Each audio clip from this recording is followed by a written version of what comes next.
Welcome to Spicer and Company. I'm Sean Spicer. And I'm Emerald Robinson in for Lindsay Keith. Now, Sean, securing the black vote has been a major topic heading into this election. Absolutely. Yeah. Many of us remember the moment that Joe Biden stuck his foot in his mouth when he said this. If you have a problem figuring out whether you're for me or Trump, then you ain't black. Well, as you can imagine, a lot of people didn't think that that was right and were pretty outraged by that comment, including many black speakers that were at the Republican convention last week. Utah congressional candidate and Super Bowl champion Burgess Owens made a point to talk about that during his speech. Take a listen. We have a Democratic candidate for president who says that I'm not black if I don't vote for him. Now more than ever, we need leaders who stand by their principles and won't compromise their values for political opportunities. Now more than ever, we need leaders who will stand up to the lawlessness supported by the radical left. Well, let's bring in the man himself, Burgess Owens. Burgess, welcome to the show. Congratulations on a phenomenal speech last week. Thank you, Sean. I'm just so excited about being part of that week of hope and light and excitement.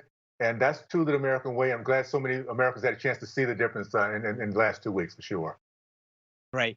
If you listen not just to Joe Biden when he made those comments that you reacted to, but also to many in the media, there's this stereotype that if you're black, well, you got to be a Democrat. You got to be supporting Joe Biden, don't you? What was the reaction to your speech since you got up there and joined so many other prominent black Americans in different parts of the communities and professions and spoke so eloquently about why you're supporting President Trump? Well, Sean, what's happening, it's not just my speech. It was a total tone of the Republican Party. It was finally many people had a chance to see for the first time. And that was one of hope, as I mentioned before. And it's been an uptick. There's over 9%. I heard there's a 9% uptick now of black Americans who are now leaving Democratic Party or looking to now vote for President Trump. And this is something that was happening before now. When you have the kind of success that President Trump had going in before the COVID of lowest unemployment for blacks, Hispanics, Asians, women, and veterans, and all the other things, people, no matter what color they are, love the American dream of life, liberty, and pursuit of happiness. What's happening now is black Americans, Hispanic Americans, gay Americans are waking up and realize we've been lied to for years. And once we understand that, we won't go back. We're advocates now for the American way. And I think it's going to be a tremendous opportunity for all Americans to come together to vote for our dreams, our hopes, and aspirations versus the dark, divisive, destructive ways of the Democratic Party, which has always been the case. This is their history. That's what they do. They use, abuse, and discard. And finally, black Americans are truly waking up. I'm so excited to be part of that process and seeing it happen. You know, Burgess, you clearly touched a nerve with your speech last week. Tiffany Cross was sitting in for Joy Reid on her show. This is what she had to say about the convention. I watched the Republican convention and seeing the slew of black speakers that they had, it really did look like a modern day minstrel show to me. Burgess, what is it? What do you say when you get a reaction like that?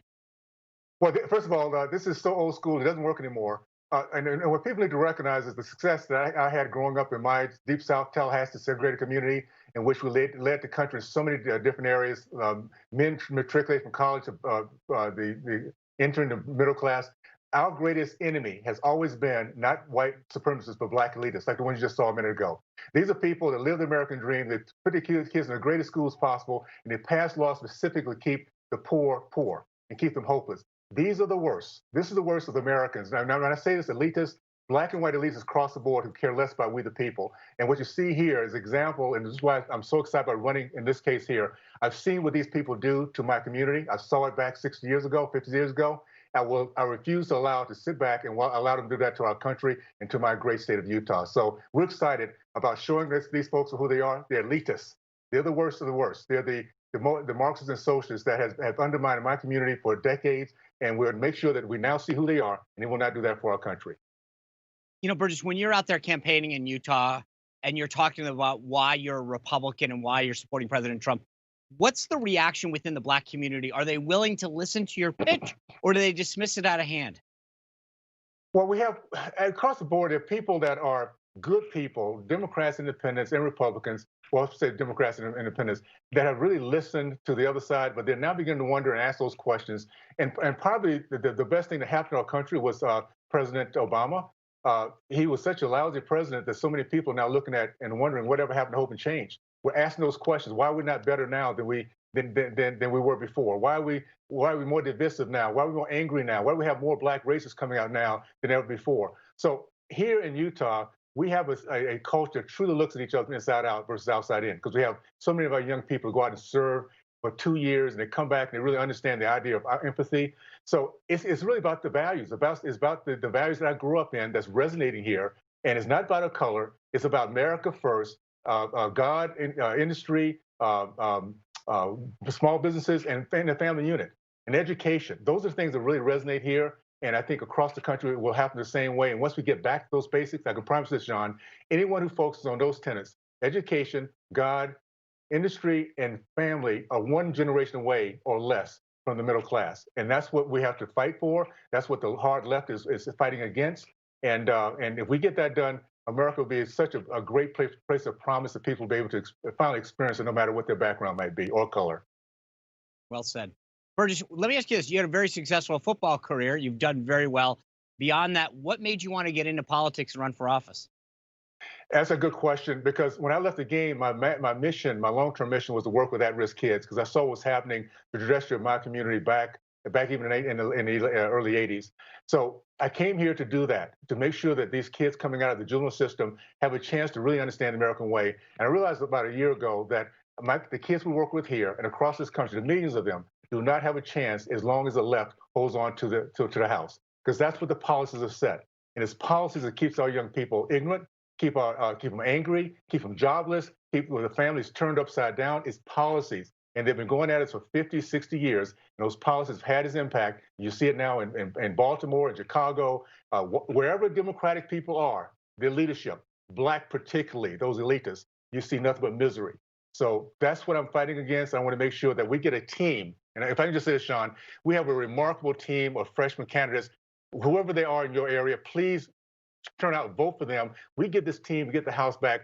You're going to see a brand spanking new day of patriots that are going to be supporting our president, putting backbone in our Senate, and we'll see a renaissance in this country that we've never seen before as Americans begin to win again. So give us a chance, guys, and I promise you, we will do our job, and you'll be proud of the representation you put into Congress.